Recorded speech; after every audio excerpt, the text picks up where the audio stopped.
Real quick, because I know there's some amazing questions in the comments. I also did want to point out that somebody actually literally quoted you, quote, "There will be no need for protesters to come to my door, Michael Johnson." Snap, snap. What I did want to ask you, your opponent, Dontae Comans, is Right. he from the Wilkinsburg area by chance? Dante's lived here. I looked at a flyer yesterday, an article, and he had stated that he has been here for 10 years. His Oh, wife, I believe, is from Wilkinsburg. okay. She attended, well, she was a member on the school board with me 2 years ago. She stepped down, and Dante took her spot last year. Hmm. So that's a So, no to your question, Nikki. I don't believe that he's. I'm not being mean. I'm just. I don't think he's from here. So that's a no yeah, to your question. it's a no, because no one. I mean, he's not known in this community. I can't recall. I was asking for a debate.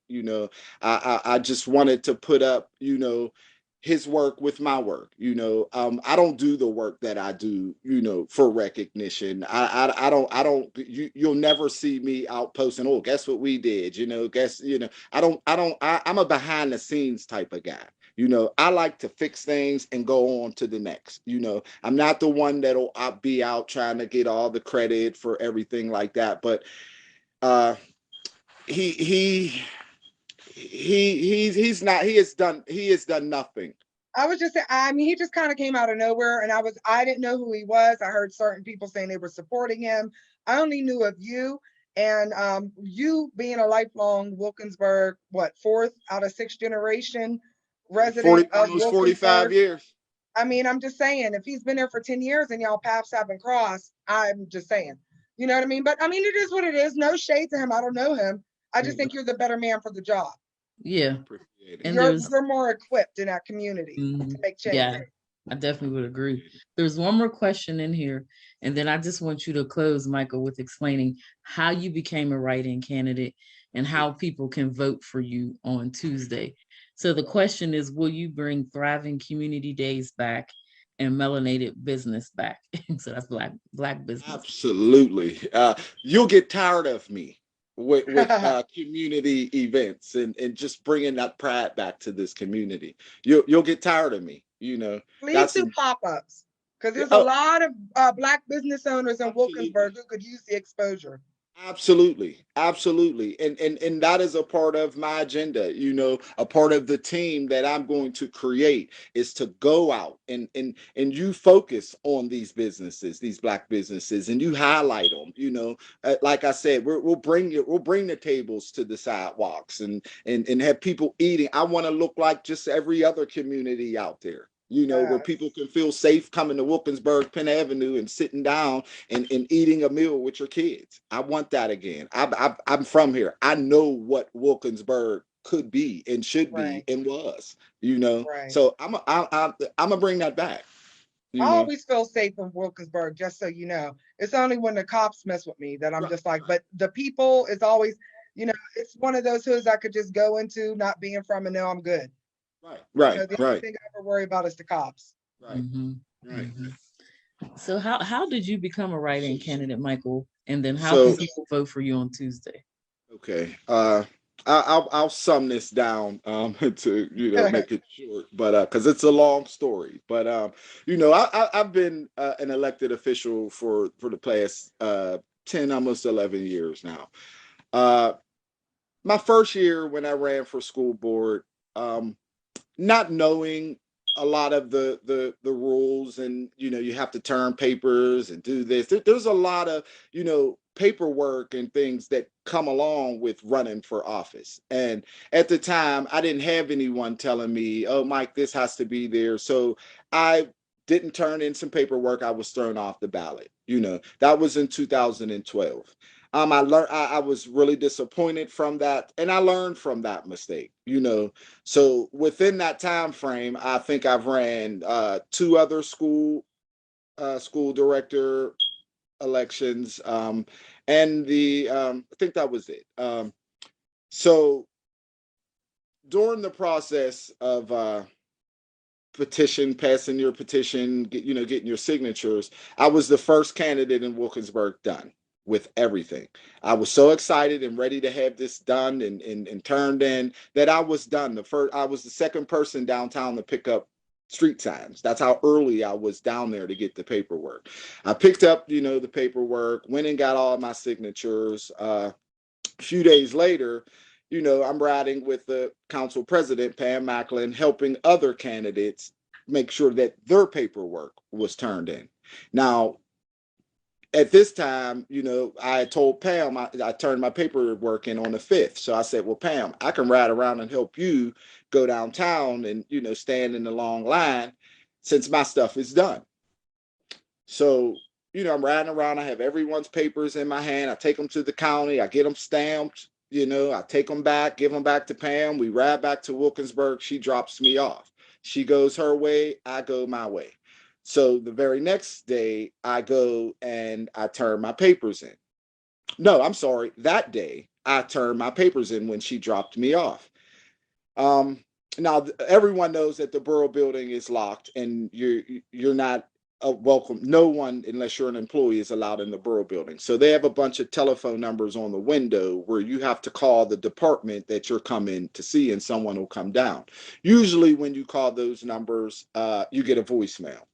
So I'm calling the numbers. There's a bunch of other women outside, some coming to pay tickets. I don't know what the other women were there for, but they all knew me. So we're standing out there having a conversation. I'm waiting for someone to come down.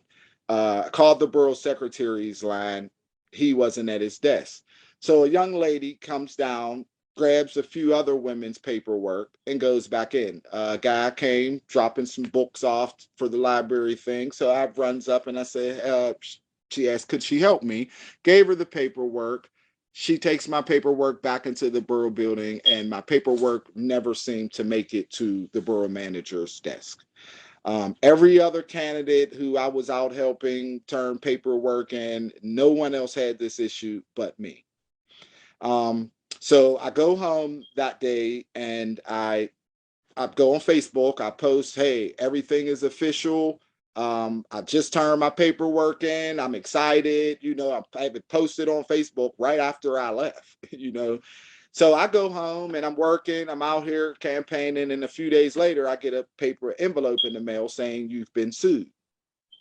So I had to go and pay for $800 something attorney to represent me for 5 minutes downtown. Dontae shows up at court with no attorney. So Dontae sues me. Takes me to court.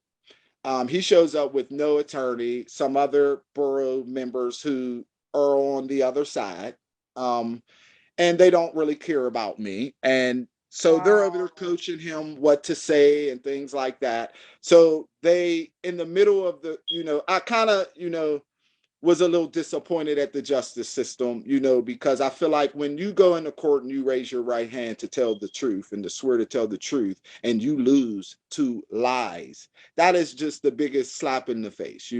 I'm trying to explain to the judge what happened. I had brought 2 witnesses with me who was there to place me in the vicinity. I even had a text message from one of the witnesses who asked me where I was, and I said I was at the borough building waiting, and she was at the corner right there, and she walked down. That is how she knew. So we had text message proof. I had witnesses. So I then went back to the borough to try to get a copy of some footage, so that when I go to court, now this is Wednesday, I had court Friday. So I'm trying to scramble around to get all this information. The borough would not, the chief of police sent someone out who I thought would come out and talk to me personally, but sent someone out after leaving me out there for maybe 25, 30 minutes to tell me that I cannot retrieve, that the chief, well, first I could not retrieve the footage. That was fine with me. I just wanted someone to just go in from the time frame that I told you I was there, just to verify that you seen me hand over some paperwork. That's all I needed to take to court with me, to say that the chief of police saw me hand the papers over. That would have won my case. So they tell me they can't do it. She's the chief. She's not allowed to go look at the footage. So I said, okay. Days later, we're getting threatening, harassing phone calls at the job. My staff is nervous. They're telling her, tell your boss he's not going to win and this and that. So we trace the call. The call comes back to a woman who has the first and middle name of my opponent's wife. Now, the last name did not match, but so but the first and the middle name came up to my opponent's wife.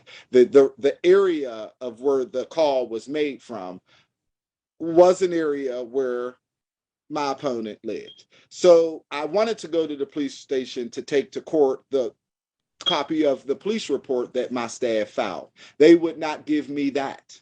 They told me if you have to go to court, ask your attorney, they can get it. They can get it for free. I was willing to pay for it right there, but I just felt like I was given the runaround to kill the clock. I needed this Sounds like document you were by 9. railroaded intentionally. Right.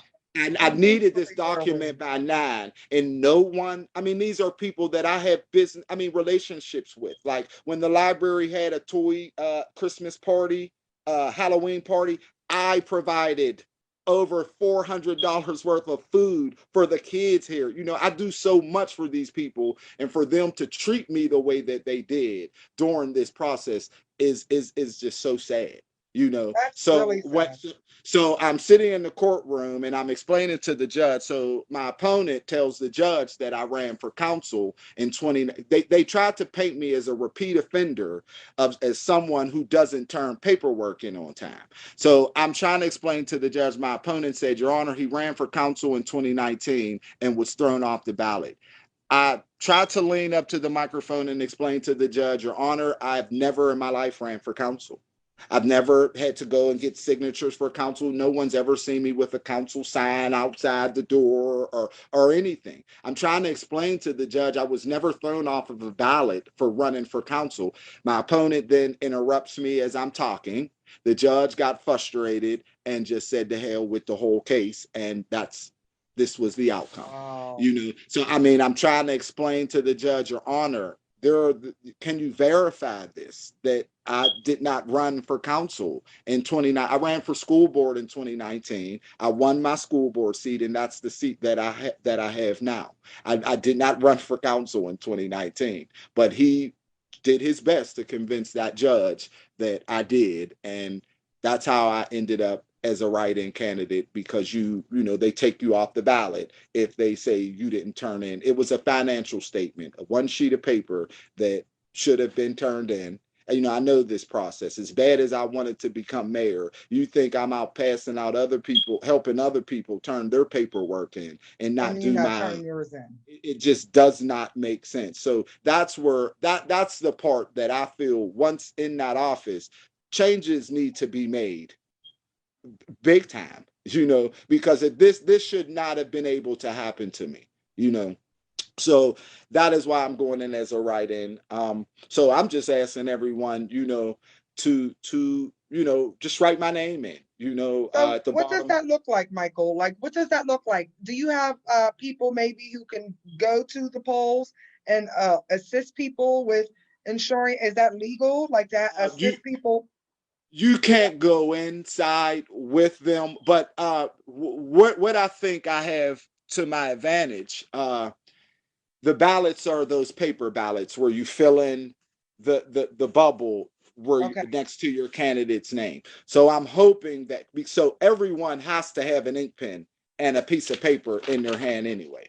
So I'm just praying that once they get to the bottom, they'll sign they'll write my name in. It's not a difficult process. It's not hard. You'll have the paper already in your hand. You just need to write my name in. What about signage? Are you able to put a sign up that says "Write in Michael"? Yeah, I have a bunch of signs I'm going to set up, at the polls, Okay. at each polls, and we have a bunch of literature that we're going to pass out that has the write-in. Some of them has the instructions, a picture of the ballot, a sample, and Oh, where okay. you write in. So we have all that covered. My main goal is to make sure I have people out at those polls, on election day to remind those voters, because I'm very confident that the community is coming to vote for me anyway.